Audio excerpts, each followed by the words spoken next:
ఒకసారి దేవునికి స్తోత్రం చెప్దాం. హల్లెలూయా. ప్రభు అయిన యేసుక్రీస్తు నామములో సియోను సువార్త మహోత్సవాలు రెండవ రోజు కూడికకు హాజరైన మీకు అందరికీ ప్రభు అయిన యేసుక్రీస్తు నామములో నా శుభాలు, నా వందనాలు తెలియజేస్తూ ఉన్నాను. ఈ రీతిగా మనం కలిసి దేవుని సన్నిధిలో ప్రభువుని ఆరాధించడానికి, దేవుని యొక్క వాక్యాన్ని ధ్యానం చేయడానికి దేవుడు మనకిచ్చిన ఈ అవకాశాన్ని బట్టి మనం ఎంతైనా ప్రభువుని స్తుతించవలసిన వారమై ఉన్నాం, ప్రభువుని గణపరచవలసిన వారమై ఉన్నాం. ఈ సమయాన్ని, అవకాశాన్ని నాకు ఇచ్చిన దేవునికి, అదేవిధంగా మన ఆత్మీయ తండ్రి అబ్రహాం గారికి, వేదిక మీద ఉన్న దేవుని సేవకులందరికీ నా కృతజ్ఞతలు, నా వందనాలు తెలియజేస్తున్నాను. మంచిది, దేవుని యొక్క వాక్యంలోనికి మనం వెళదాం. ఆలస్యం చేయకుండా బైబిల్ పరిశుద్ధ గ్రంథంలో నుంచి మన మీటింగ్స్ కొరకు ఇవ్వబడిన లేఖన భాగంలోనికి మనం వెళదాం. రోమాపత్రిక 1వ అధ్యాయము, క్షమించిన 5వ అధ్యాయము 1వ వచనాన్ని చదువుదాం. కాబట్టి విశ్వాసమున మనము నీతిమంతులముగా తీర్చబడి మన ప్రభు అయిన యేసుక్రీస్తు ద్వారా దేవునితో సమాధానము కలిగి ఉందుము. పాఠాంతరములో, రూపాంతరములో కలిగి ఉన్నాము అని అర్థము. చూడండి, చాలా ప్రాముఖ్యమైన లేఖన భాగాన్ని అపోస్తలుడైన పౌలు గారు రాస్తూ ఉన్నారు. ఏమంటున్నాడంటే, విశ్వాస మూలముగా మనము నీతిమంతులముగా తీర్చబడి మన ప్రభు అయిన యేసుక్రీస్తు ద్వారా దేవునితో సమాధానము కలిగి ఉన్నాము అంటున్నాడు. నీతి అనేది చాలా ప్రాముఖ్యమైనది. ఈ నీతిని గురించి ఒక 2 స్టేట్మెంట్లు నేను చెప్పిన తర్వాత నా వర్తమానంలోనికి వెళ్ళాలని ఆశపడుతున్నాను. మొట్టమొదటిగా నీతి అనే దానికి మొట్టమొదటి స్టేట్మెంట్ ఏంటంటే, పరిశుద్ధాత్ముడు నాతో ఏం చెప్పాడంటే, ఈ భూమి మీద మనం నిలవబడటానికి మనకి గురుత్వాకర్షణ శక్తి అవసరం అవుతుంది. అవునా కాదా? ఎంతమందికి తెలిసే విషయం? ఈ భూమి మీద, నేల మీద మనం నిలవబడాలి అంటే గ్రావిటేషనల్ ఫోర్స్ అంటారు, గురుత్వాకర్షణ శక్తి. ఇది అవసరం. ఒకవేళ ఈ గురుత్వాకర్షణ శక్తే లేకపోతే ఏమవుతుందంటే, ఈ భూమి మీద మనం నిలబడలేము. మనం గాల్లో తేలాడుతూ ఉంటాం. స్పేస్లో ఎట్లయితే, అంతరిక్షంలో ఎట్లయితే తేలాడుతూ ఉంటామో, ఈ భూమి మీద కూడా గ్రావిటేషనల్ ఫోర్స్ లేకపోతే, గురుత్వాకర్షణ శక్తి లేకపోతే, అదే విధముగా ఈ భూమి మీద కూడా మనం నిలబడలేము. అదే విధముగా రక్షణ అనే నేల మీద, రక్షణ అనే భూమి మీద మనం నిలవబడటానికి దేవుడు మనకిచ్చిన ఈ యొక్క గ్రావిటేషనల్ ఫోర్స్ ఏంటంటే రైచియస్నెస్ అన్నాడు. హల్లెలూయా, హల్లెలూయా. ఈ భూమి మీద మనం నిలవబడటానికి, నేల మీద నిలవబడటానికి మనకి గ్రావిటేషనల్ ఫోర్స్ ఎలా అవసరమో, రక్షణ, దేవుడు నీకు నాకు ఇచ్చిన రక్షణ అనే నేల మీద మనం నిలవబడటానికి అవసరమైన శక్తే నీతి అని చెప్పాడు పరిశుద్ధాత్ముడు. హల్లెలూయా. కాబట్టి నీ రక్షణలో, నీ ఆత్మీయ నేల మీద, నీ రక్షణ నేల మీద నువ్వు నిలవబడాలి అంటే నీతి అనే గురుత్వాకర్షణ శక్తి చాలా ప్రాముఖ్యమైనది. అందుకనే దేవుని సేవకులు ఈ నీతిని గురించి మనం నేర్చుకోవాలని ఈ 5 రోజులు ఈ యొక్క సియోను సువార్త మహోత్సవాలు ఈ అంశమును ఏర్పాటు చేశారు. అదే విధముగా మరొక స్టేట్మెంట్, పరిశుద్ధ ఆత్ముడు ఏం చెప్పాడంటే, ఈ నీతి అనేది it's like a holy spirit అన్నాడు. Righteousness is nothing but holy spirit అని అన్నాడు. అంటే నీతి అనేది పరిశుద్ధాత్ముని వంటిది. అంటే అర్థమయ్యేటట్లుగా చెప్తాను. పరిశుద్ధాత్ముడు ఎట్లయితే మనము రక్షణ పొందినప్పుడు, మనము తిరిగి జన్మించినప్పుడు, మనము నూతన జన్మ, నవీన జన్మ, క్రొత్త జన్మ పొందినప్పుడు పరిశుద్ధాత్ముడు ఎలాగైతే మనలోనికి వచ్చాడో, ఈ నీతి కూడా అదే విధముగా పరిశుద్ధాత్మునితో పాటు మనలో జప్తు చేయబడింది. హల్లెలూయా, హల్లెలూయా. నీతో పరిశుద్ధాత్మతో పాటు నీ ఆత్మలో నీతి కూడా జమ చేయబడింది. ఇప్పుడు పరిశుద్ధాత్మను గురించి యేసు ప్రభు ఏం చెప్పాడంటే, నేను వెళ్ళి వేరొక ఆదరణకర్తను పంపిస్తాను, ఆయన సదాకాలం మీతో ఉంటాను అన్నాడు. అంటే పరిశుద్ధాత్ముడు మరలా మనం రక్షణ పొందినప్పుడు మనలోనికి ప్రవేశించిన పరిశుద్ధాత్ముడు మరలా మనం ఈ భూమిని విడిచిపెట్టి పరలోకం వెళ్ళేదాకా మనలో ఉన్న పరిశుద్ధాత్ముడు మనలో నుంచి వేరు చేయబడలేడు, బయటికి వెళ్ళడు, బయటికి పోడు. అదే విధముగా లైక్ హోలీ స్పిరిట్, పరిశుద్ధాత్ముని లాగే నీతి కూడా నీవు రక్షణ పొందినప్పుడు నీలోనికి జమ చేయబడిన నీతి ఏ కారణాన్ని బట్టి కూడా నీలో నుంచి తీసివేయబడదు. హల్లెలూయా, హల్లెలూయా. యుగ సమాప్తి వరకు పరిశుద్ధాత్ముడు నీలో ఎలాగైతే ఉంటాడో అదే విధముగా అలాగుననే నీకిచ్చిన నీతిని దేవుడు మరలా వెనక్కి తీసుకునేవాడు కాదు. అరే నువ్వేదో బాగా బతుకుతావు అనుకున్నాను, నువ్వేదో పరిశుద్ధంగా ఉంటావు అనుకున్నాను, నువ్వేదో పవిత్రంగా బ్రతుకుతావు అనుకో, నీకు నీతినిస్తే నువ్వు ఇలా బ్రతుకుతావా, నువ్వు ఇలా జీవిస్తావా, నీ ఇష్టానుసారంగా ఉంటావా, లేకపోతే నీకు నచ్చినట్లుగా బ్రతుకుతావా, కాబట్టి నీకు ఇచ్చిన నీతిని నేను వెనక్కి తీసుకుంటున్నాను అనేవాడు కాదు దేవుడు. నీతో సదాకాలం ఉండడానికి పరిశుద్ధాత్మను ఎలాగో అనుగ్రహించాడో అలాగుననే పరిశుద్ధాత్మని లాగుననే నీవు నీ తుది శ్వాస విడిచే వరకు నీ ఆత్మలో జమ చేయబడిన నీతి నీలో నుంచి తీసివేయబడదు. హల్లెలూయా, హల్లెలూయా. ఈ స్టాండ్ మీద మనం ఎప్పుడు నిలవబడాలి. ఏ కారణము చేతనైనా, ఏ విషయము చేతనైనా మనము పడిపోయినప్పటికీ దేవుని వాక్యం ఏం చెప్తుందంటే, నీతిమంతుడు 7 సార్లు పడినను మరలా నీతిమంతుడుగానే తిరిగి లెగుస్తాడు అని చెప్తుంది. హల్లెలూయా, హల్లెలూయా. కాబట్టి పరిశుద్ధాత్ముడు నీలో ఏ విధముగా సదాకాలం ఉంటాడో అదే విధముగా నీకు ఇవ్వబడిన నీతి కూడా సదాకాలం నీతో ఉంటుంది. హల్లెలూయా, హల్లెలూయా. కాబట్టి ఈ 2 స్టేట్మెంట్లు మనం చాలా బాగా గుర్తుపెట్టుకోవాలి. ఒకటి, నీతి అనేది ఈ నేల మీద నిలవబడటానికి గ్రావిటేషనల్ ఫోర్స్ ఎలాగూ అవసరమో రక్షణలో నిలవబడటానికి నీతి అనేది అలాగుననే చాలా ప్రాముఖ్యమైనది. రెండవదిగా, నీతి అనేది పరిశుద్ధాత్మని వంటిది. ఒక్కసారి నీలోనికి జమ చేయబడితే అది నీలో నుంచి ఎవరు ఏది కూడా తీసివేయలేదు. హల్లెలూయా, హల్లెలూయా. సరే, మంచిది. నా యొక్క వర్తమానంలోనికి నేను వెళ్ళాలని ఆశపడుతూ ఉన్నాను.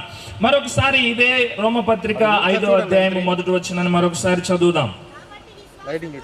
కాబట్టి విశ్వాస మూలమున మనము నీతిమంతులుగా తీర్చబడి మన ప్రభు అయిన యేసుక్రీస్తు ద్వారా దేవునితో సమాధానము కలిగి ఉన్నాము. చాలు. తెలుగులో కాబట్టి విశ్వాస మూలమున మనము నీతిమంతులుగా తీర్చబడి అన్నాడు, కానీ యాంప్లిఫైడ్ క్లాసిక్ వర్షన్ లో నీతి అనే దగ్గర 3 పదాలని ఉపయోగించాడు. నీతి అనే దగ్గర 3 పదాలను ఉపయోగించాడు. మొట్టమొదటిగా ఏ పదాన్ని ఉపయోగించాడంటే ఎక్విటెడ్ అని అన్నాడు. తర్వాత రెండవ పదాన్ని ఏం ఉపయోగించాడంటే డిక్లేర్డ్ రైచియస్ అని అన్నాడు. తర్వాత మూడవ పదాన్ని ఏం ఉపయోగించాడంటే రైట్ స్టాండింగ్ విత్ గాడ్ అని అన్నాడు. మొట్టమొదటిది ఎక్విటెడ్, తర్వాత రెండవది డిక్లేర్డ్ రైచియస్, మూడవది రైట్ స్టాండింగ్ విత్ గాడ్ అని అన్నాడు. తెలుగులో నీతి అనే ఒకే పదాన్ని ఉపయోగించాడు, కానీ యాంప్లిఫైడ్ క్లాసిక్ వర్షన్లో ఈ 3 పదాలను ఉపయోగించాడు. మొట్టమొదటిగా ఎక్విటెడ్ అంటే అర్థం ఏంటంటే నిర్దోషులుగా ప్రకటించబడి అని అర్థం. హల్లెలూయా, హల్లెలూయా. మొట్టమొదటిగా దేవుడు నిన్ను ఎలాగూ ప్రకటించాడంటే నిర్దోషిగా దేవుడు నిన్ను ప్రకటించాడు.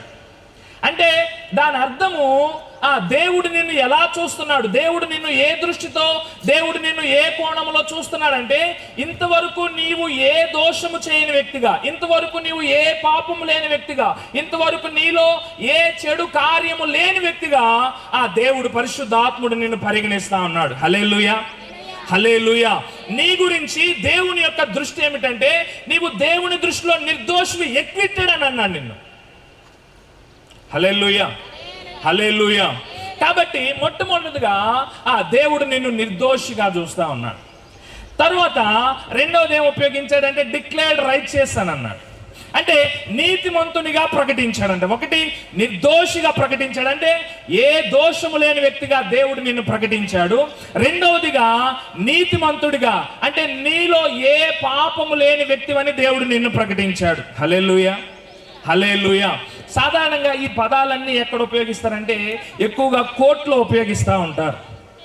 కోర్టులో ఏమంటారంటే సాక్ష్యాధారాలు పరిశీలించిన మీదట ముద్దాయి వినోద్ని నిర్దోషిగా ప్రకటించడమైనది, నిర్దోషిగా విడుదల చేయడమైంది అని అంటారు. హల్లెలూయా, హల్లెలూయా. తర్వాత ఇప్పుడు అదే పదాన్ని పౌలు గారు ఇక్కడ ఉపయోగిస్తా ఉన్నాడు. డిక్లేర్డ్ రైచియస్, నీతిమంతుడిగా నేను ప్రకటిస్తూ ఉన్నాడు. అంటే దేవుని యొక్క దృష్టిలో నీవు ఎవరు అంటే, మన దృష్టిలో మనం చూసుకుంటే, మన దృష్టితో మనం చూసుకుంటే మనలో చాలా లోపాలు కనపడతా ఉంటాయి. మనలో చాలా పాపాలు కనపడతా ఉంటాయి, మనలో చాలా అతిక్రమాలు కనపడతా ఉంటాయి, మనలో చాలా బలహీనతలు కనపడతా ఉంటాయి, మనలో చాలా తొందరపాట్లు కనపడతా ఉంటాయి.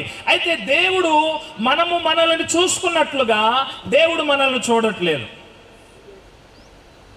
ఒకవేళ మనల్ని మనము చూసుకున్నట్లుగా దేవుడు చూస్తే మనకి దేవునితో చాలా వైరం అయిపోయేది, చాలా గొడవలు అయిపోయాయి దేవునికి మనకి. కానీ దేవుడు మన దృష్టితో, మనము ఏ దృష్టితో మనము చూస్తున్నామో ఆ దృష్టితో దేవుడు మనల్ని చూడట్లేదు. మనమేమో పడిపోయిన వాళ్ళంగా మనల్ని చూసుకుంటుంటే, మనమేమో అతిక్రమము చేసిన వారిగా మనల్ని చూసుకుంటుంటే, మనమేమో పాపము చేసిన వారిగా మనల్ని మనం చూసుకుంటుంటే, దేవుడేమో నీతిమంతుడిగా ఆయన ప్రకటించేస్తున్నాడంట. హల్లెలూయా, హల్లెలూయా.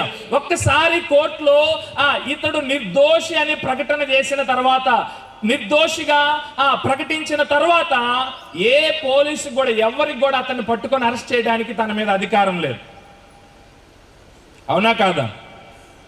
ఒక్కసారి కోర్టు నిర్దోషిగా ప్రకటన చేసిన తర్వాత ఎవరికి, ఏ పోలీసుకి కానీ ఎవరికి కానీ ఆ ఖైదీ మీద అధికారం లేదు.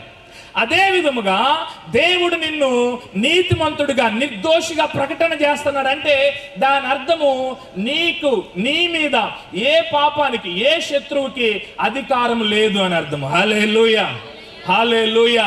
దేవుడు నిన్ను నిర్దోషిగా ప్రకటిస్తున్నాడు, దేవుడు నిన్ను నీతిమంతుడిగా ప్రకటిస్తూ ఉన్నాడు, దేవుడు నిన్ను నీతిమంతురాలుగా ఇదే కోణములో, ఇదే దృష్టితో చూస్తా ఉన్నాడు. నీ గురించి దేవుని యొక్క ఉద్దేశము, దేవుని యొక్క దృష్టి అది. ఒకవేళ నీవు రక్షణ పొందినా కూడా పాపిగా నువ్వు చూసుకుంటున్నావేమో, లేకపోతే రక్షణ పొందిన తర్వాత కూడా నిన్ను పడిపోయిన వ్యక్తిగానే నీవు చూసుకుంటున్నావేమో, అయితే దేవుడు నీవు చూసుకున్నట్లుగా ఆయన చూడట్లేదు. ఆయన నిన్ను నిర్దోషిగానే చూస్తున్నాడు, ఆయన నిన్ను నీతిమంతుడిగానే చూస్తూ ఉన్నాడు.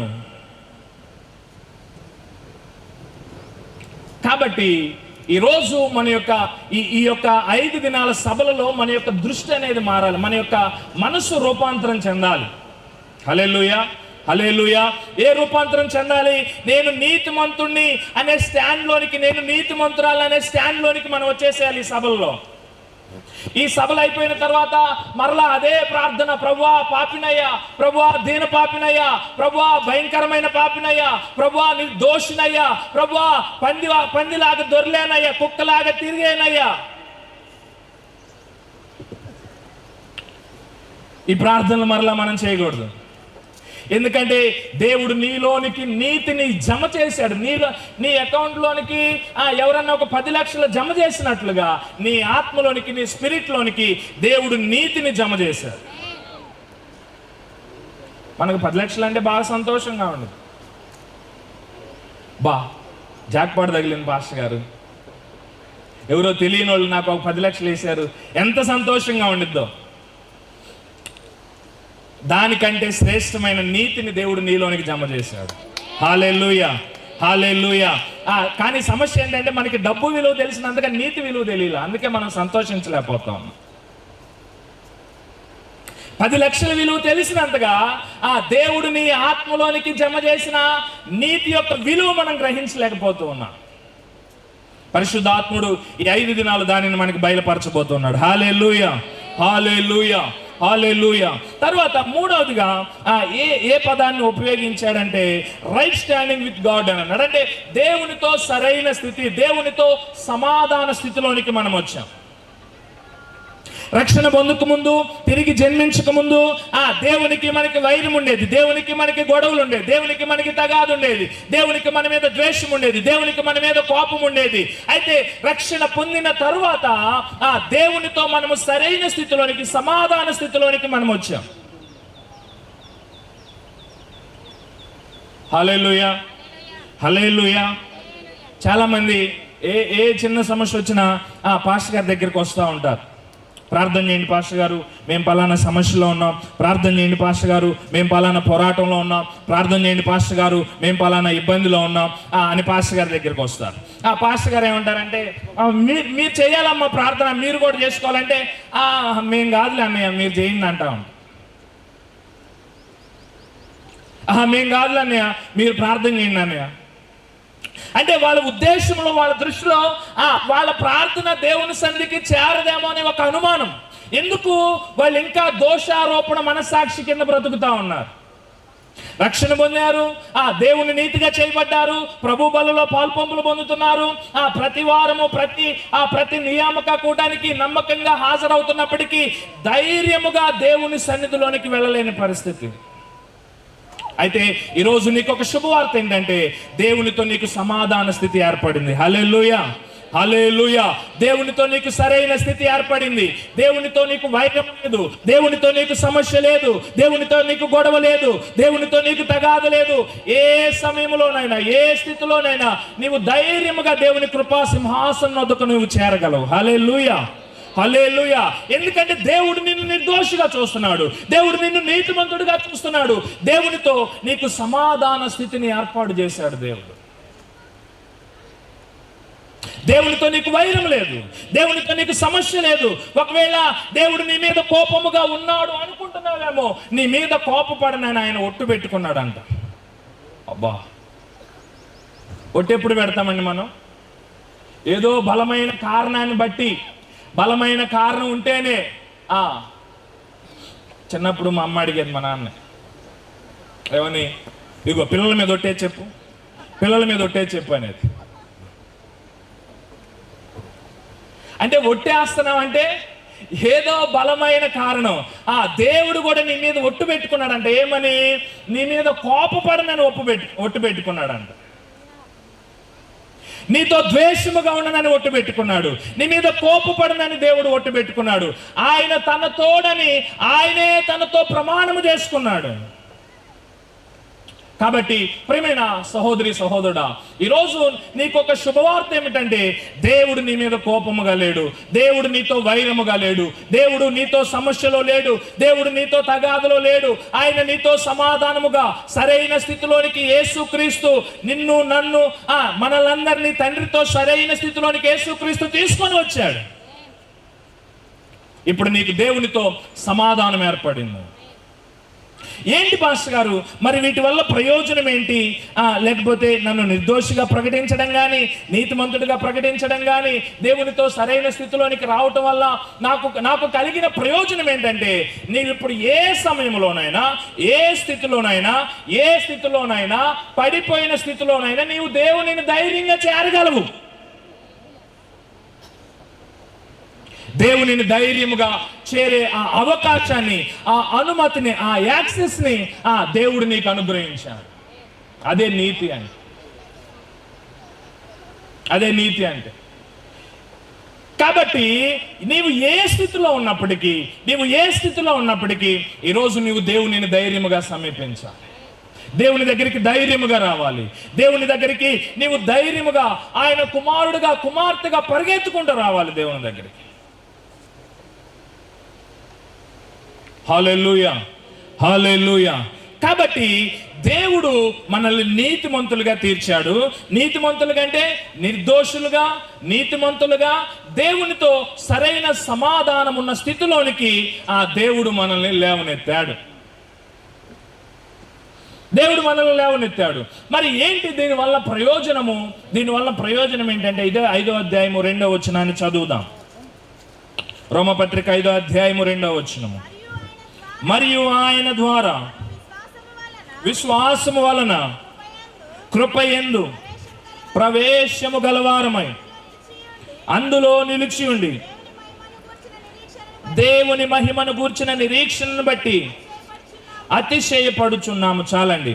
2వ వచనములు ఏమన్నాడంటే, మరియు ఆయన ద్వారా విశ్వాసము వలన ఈ కృపయందు ప్రవేశము గలవారమై ఉన్నాం. ఎవరి ద్వారా? నీతిమంతులుగా తీర్చిన యేసుక్రీస్తు ద్వారా, నిర్దోషులుగా ప్రకటించిన యేసుక్రీస్తు ద్వారా, తండ్రితో సరైన స్థితిలోనికి, సమాధాన స్థితిలోనికి తీసుకొచ్చిన యేసుక్రీస్తు ద్వారా ఇప్పుడు మనకి ఎక్కడికి ప్రవేశం లభించిందంటే దేవుని కృపలోనికి ప్రవేశం లభించింది. హల్లెలూయా, హల్లెలూయా.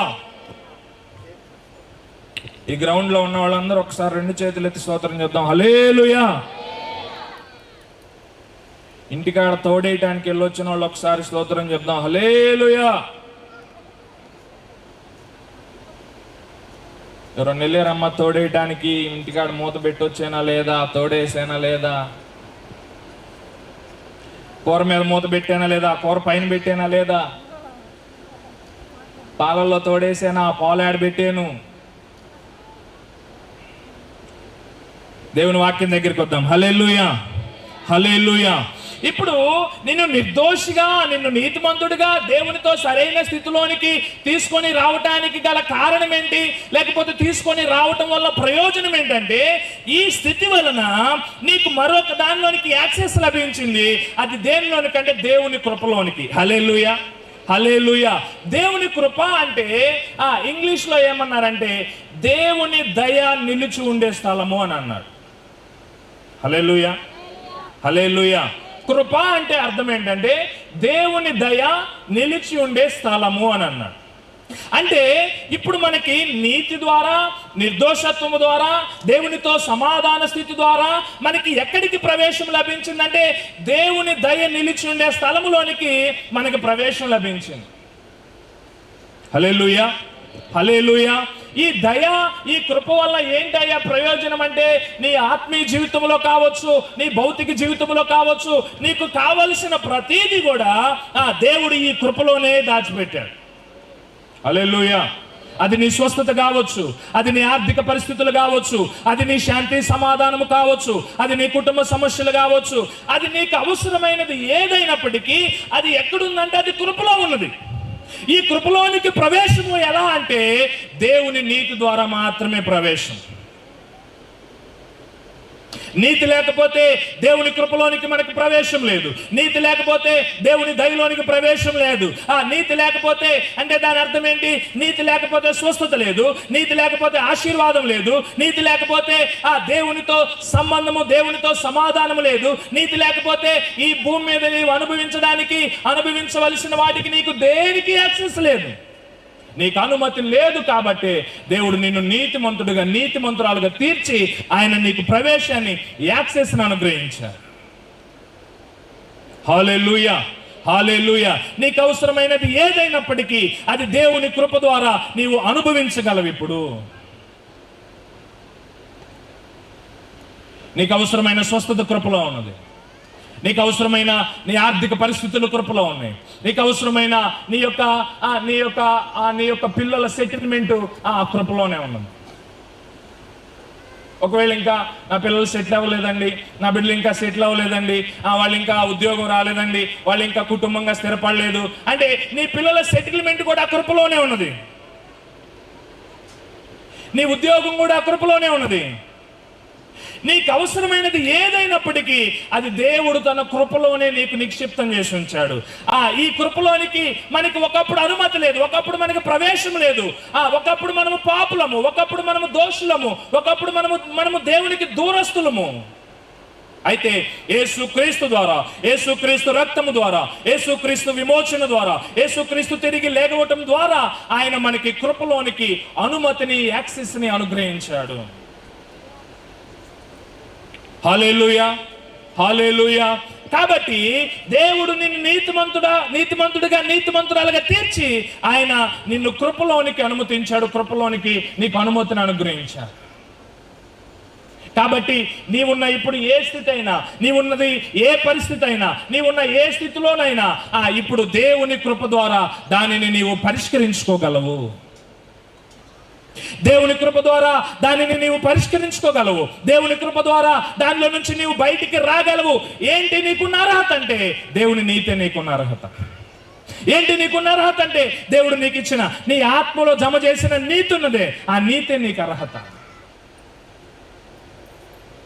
హల్లెలూయా, హల్లెలూయా, హల్లెలూయా. కాబట్టి నీతి ద్వారా మనకి ఏమి దొరికిందంటే కృపలోనికి ప్రవేశము దొరికింది. అయితే ఇక్కడే ఒక చిన్న చిక్కుముడు ఉంది. దేవుడు ఏం చేశాడంటే ఈ నీతిని, ఈ కృపని రెండింటిని ఒక తాడుతో ముడేశాడు. నీతిని, కృపని ఒక తాడుతో ముడేశాడు. ఏంటి ఆ తాడు అంటే విశ్వాసం అనే తాడుతో ముడేశాడు.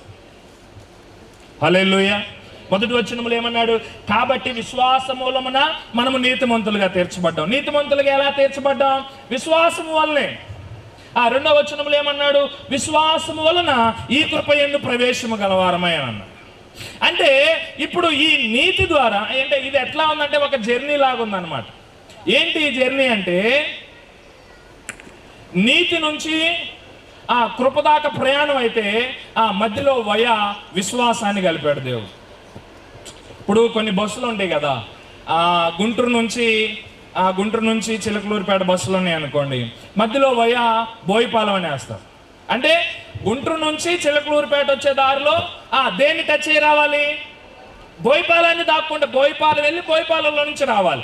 ఇప్పుడు అదే విధముగా నీవు నీతిలో నుంచి కృపలోనికి ఎలా ప్రవేశించాలి అంటే నీ విశ్వాసము ద్వారా ప్రవేశించాలి. దేవుడు మరలా నీ ఆశీర్వాదాల కొరకు, దేవుడు నీకు ఇవ్వాల్సిన స్వస్థత కొరకు దేవుడు మరలా ఏం చేయమంటలే, నేను చేయవలసినదంతా చేసి విమోచన కార్యక్రమము ఆయన చేసి ముగించాడు శిలువ మీద. విమోచన కార్యక్రమం అంతా దేవుడు చేసి ముగించాడు. అయితే నీ నీతిలో నుంచి నీ కృపలోనికి నీవు ప్రవేశించడానికి విశ్వాసము ద్వారా నీవు వెళ్ళాలి. ఈ విశ్వాసము ద్వారా నీవు ఏం చేయాలి అంటే మొట్టమొదట నీవు నీతిమంతుడివి అనే స్టాండ్లోనికి, నీతిమంతుడివి అనే గ్రహింపులోనికి నీవు రావాలి. నీతిమంతుడివి అనే స్టాండ్లోనికి, గ్రహింపులోనికి వచ్చిన నీవేం చేయాలంటే దేవుడు నీకు ఇచ్చిన నీ ఆత్మలో జమ చేసిన నీతిని ప్రతిరోజు నీ మీద నువ్వు ఒప్పుకోవాలి. హల్లెలూయా, హల్లెలూయా. రాత్రి రాహుల్ అన్న ఒక టిప్ చెప్పారు కదా ఫ్రీగా. ఏం టిప్ అది? నేను నీతిమంతుడినని ఎన్ని నెలలు? 3 నెలలు కన్ఫెస్ చేయమన్నారు. ఇప్పుడు నీవు నీ విశ్వాసాన్ని ఎలా బయలుపరుస్తున్నావు? దేవుని నీవు నీతిమంతుడివని నువ్వు నమ్ముతున్నావని నువ్వు ఎలా ఎక్స్ప్రెస్ చేస్తున్నావు అంటే బై కన్ఫెషన్ ద్వారా నువ్వు దాన్ని నువ్వు ఒప్పుకుంటున్నావు. నీ విశ్వాసాన్ని బయలుపరుస్తున్నావు ఎలా? నీ ఒప్పుకోలు ద్వారా. అవును నేను నీతిమంతుడినే, అవును యేసుక్రీస్తు నన్ను నీతిమంతుడిగా చేశావు. పాపాలు ఒప్పుకోవడానికి బదులుగా దేవుడు నీకు ఇచ్చిన నీతిని నీవు ఒప్పుకుంటున్నావు. ఎందుకంటే దేవుడు నీ అతిక్రమములను తూర్పుకి పడమర ఎంత దూరమో ఎంత ఎడముగా నీ అతిక్రమములను దేవుడు వేరు చేశాడు. హల్లెలూయా, హల్లెలూయా. దేవుడు దూరంగా పారేసిన వాటిని మరలా మనం లాక్కొస్తా ఉంటాం. ప్రభువా నేను పాపినయ్యా, ప్రభువా నేను ఇది చేశానయ్యా, ప్రభువా నేను అది చేశానయ్యా, ప్రభువా అరే దేవుడేమో నేను పడేసాను రా దూరంగా అంటే అయ్యా లేదయ్యా అని మరలా మనం లాక్కొస్తా ఉంటాం నడుంకు కట్టుకొని. అందుకనే మనము ఒప్పుకోవాల్సినది ఏమిటంటే దేవుడు నీకు ఇచ్చిన నీతిని నీవు ఒప్పుకోవాలి. దేవుడు నీ నుంచి ఎడము చేసిన, దేవుడు నీ నుంచి దూరము చేసిన అతిక్రమములను, దేవుడు మర్చిపోయిన పాపాలను కాదు నువ్వు ఒప్పుకోవాల్సింది. దేవుడేమో నేను ఎప్పుడో మర్చిపోయానంటే ప్రభువా ఫలానా 95 జనవరి 26 అయ్యా అంటావు నువ్వు. దేవుడేమో నాకు జ్ఞాపకం లేదా అంటే లేదు ప్రభు ఫలానా 2000 డిసెంబర్ 4వ తారీఖు అయ్యా అంట.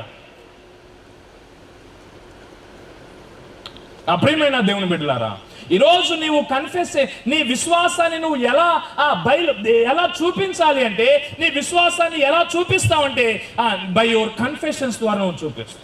నువ్వు నిజంగా దేవుని నీతిని నమ్ముతుంటే ఆ నీతిని ప్రతిరోజు నువ్వు ఒప్పుకుంటావు. నువ్వు నిజంగా దేవుడిని నిన్ను నీతిమంతురాలుగా చేసావని విశ్వసిస్తే ఆ నీతినే నీవు ఒప్పుకుంటావు. కానీ దేవుడు కడిగి వేసిన నీ పాపాన్ని కాదు, దేవుడు తీసివేసిన నీ దోషాన్ని కాదు, దేవుడు దూరపరిచిన నీ అతిక్రమాన్ని కాదు, దేవుడు మర్చిపోయిన నీ అతిక్రమములను కానే కాదు, దేవుడు నీలో జప్తు చేసిన నీ యొక్క నీతిని నీవు కన్ఫెస్ చేస్తావు. కాబట్టి దేవుని యొక్క నీతిని మనము అనుభవించడానికి, లేకపోతే దేవుని యొక్క నీతిని నువ్వు నమ్ముతున్నావు అనడానికి రుజువు ఏంటంటే నీవు ఒప్పుకుంటావు ప్రతిరోజు దేవుని నీతిని. చూడండి, ఇప్పుడు రక్షణ ఎలా వచ్చింది? మనకి రక్షణ ఎలా వచ్చిందంటే బాప్తిసం పొందేటప్పుడు పాస్టర్ గారు అడుగుతాడు కదా, నీవు నిజంగా యేసుక్రీస్తు నీ కొరకు జన్మించారని నమ్ముతున్నావా? యేసుక్రీస్తు నీ కొరకు చనిపోయాడని నమ్ముతున్నావా? యేసుక్రీస్తు నీ కొరకు తిరిగి లేచాడని నమ్ముతున్నావా? అంటే మనం ఏం చెప్తాం? నమ్ముతున్నావని చెప్తున్నావా లేకపోతే నమ్మట్లేదని చెప్తామా? నమ్మట్లేదని చెబితే ఆ కాలంలో నుంచి ఇసిరేస్తారు నేను బయట. ఎందుకు? నమ్మే వాళ్ళకే బాప్తీసం. ఇప్పుడు నీ నమ్మకాన్ని నువ్వు ఎలా వ్యక్తపరుస్తున్నావు అంటే నీ ఒప్పుకోలు ద్వారా. యేసుక్రీస్తు నీ కొరకు నిజంగా ఈ లోకానికి వచ్చాడని నమ్ముతున్నావా? నమ్ముతున్నాను. ఎలా నమ్ముతున్నావు? ఎలా ఒప్పుకుంటున్నావు? ఎలా తెలియజేస్తున్నావు నీ నమ్మకాన్ని? ఇదిగో నా నోటితో నేను ఒప్పుకుంటున్నాను. అందుకని రోమపత్రికలు ఏమన్నాడు? హృదయం అందు విశ్వసించి నోటితో ఒప్పుకుంటే రక్షణ కలిగిద్ది అని అన్నాడు. అదే విధముగా దేవుడు నీకు ఇచ్చిన నీతి కూడా, దేవుడు నీకు ఇచ్చిన ఆ నీతిని ప్రతిరోజు నువ్వు కన్ఫెస్ చేయవలసి ఉంది. ప్రతిరోజు నీ మీద దేవుని నీతిని నువ్వు పలకాలి, ఒప్పుకోవలసిన వ్యక్తివై ఉన్నావు. ఎప్పుడైతే నీవు నీతిని ఒప్పుకుంటావో దేవుని కృపలోనికి నీకు ఆటోమేటిక్గా ఆ ప్రవేశం, యాక్సెస్ దొరుకుతుంది. ఆటోమేటిక్గా కృపలోనికి ప్రవేశం లభించిందంటే పరిష్కరించబడని సమస్యలు కూడా దేవుడు పరిష్కరిస్తాడు. హల్లెలూయా, హల్లెలూయా. దేవుడు పరిష్కరించడం కాదు, వాటంతట అవే పరిష్కరించబడతాయి. కాబట్టి ప్రియమైన దేవుని బిడ్డలారా, నీతి ద్వారా ఆ కృపలోనికి మనకు ప్రవేశం లభించింది. నీతి అంటే దేవుడు నిన్ను ఎలా చూస్తున్నాడంటే నిర్దోషిగా చూస్తున్నాడు, నీతిమంతుడిగా చూస్తున్నాడు.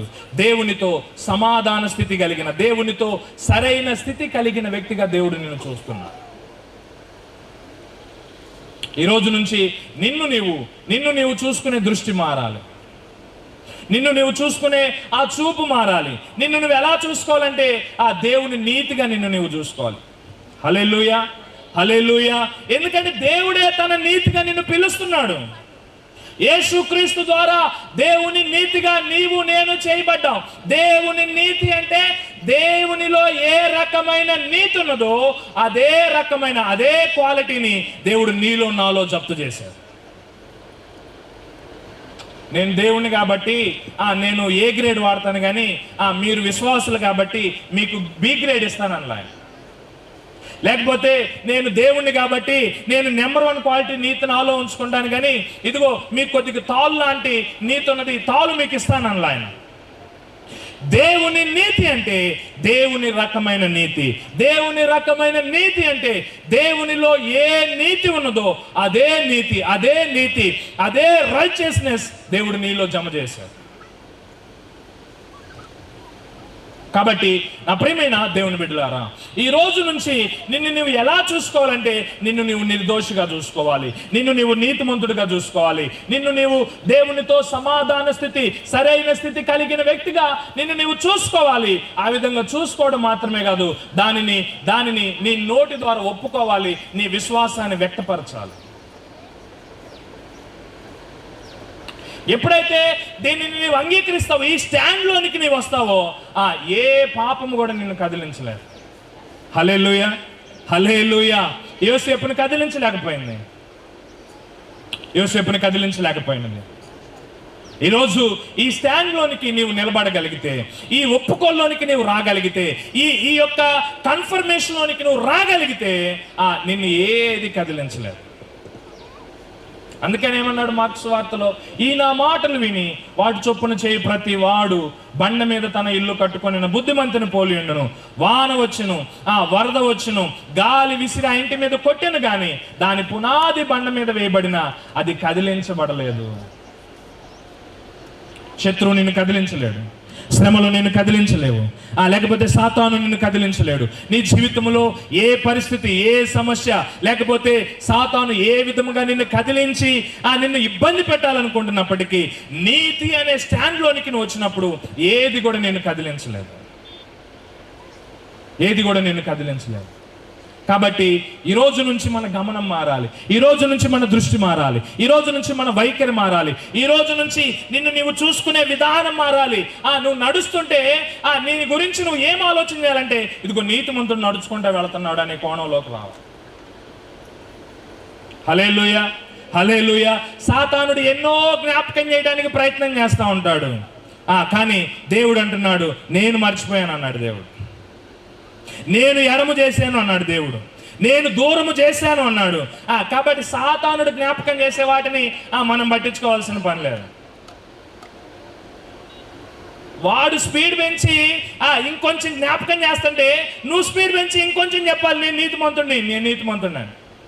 ఇదిగో నీతిమంతుడు నడుస్తున్నాడు, ఇదిగో నీతిమంతుడు భోజనం చేస్తున్నాడు, ఇదిగో నీతిమంతుడు నీళ్లు తాగుతున్నాడు, ఇదిగో నీతిమంతుడు ప్రయాణం చేస్తున్నాడు, ఇదిగో నీతిమంతుడు ఊరు వెళుతున్నాడు, ఇదిగో నీతిమంతుడు నిద్రపోతున్నాడు. ఇంతకెవరా నీతిమంతుడు? మీరు ఎవరి గురించే చెబుతున్నారు పాస్టర్ గారు? ఎవరా పాస్టర్ గారు అంటారా? నేను చెప్తుంది నీ గురించే. హల్లెలూయా, హల్లెలూయా. నేను చెప్తుంది నీ గురించే. కాబట్టి దేవుని నీతి నీకు ఇవ్వబడింది. దేవుని నీతి నీకు ఇవ్వబడింది. దేవుడు నిన్ను నిర్దోషిగా చూస్తున్నాడు, నిన్ను నీతిమంతుడిగా, దేవునితో సమాధానం కలిగిన స్థితిలో నీవు ఉన్నావు. ఇప్పుడు నీవు ఉన్నావు కాబట్టి నీకు కృపలోనికి అవకాశం దొరికింది, కృపలోనికి ప్రవేశం దొరికింది. నీకు కావలసిన సమస్తమును కృపలో నీకు ఇవ్వబడి నీ కృపలోనే ఉన్నాయి. వాటిని నువ్వు అనుభవించాలంటే ముందు దేవుడు నీకు ఇచ్చిన నీతిని నువ్వు ఒప్పుకోవాలి, నువ్వు కన్ఫెస్ చేయాలి.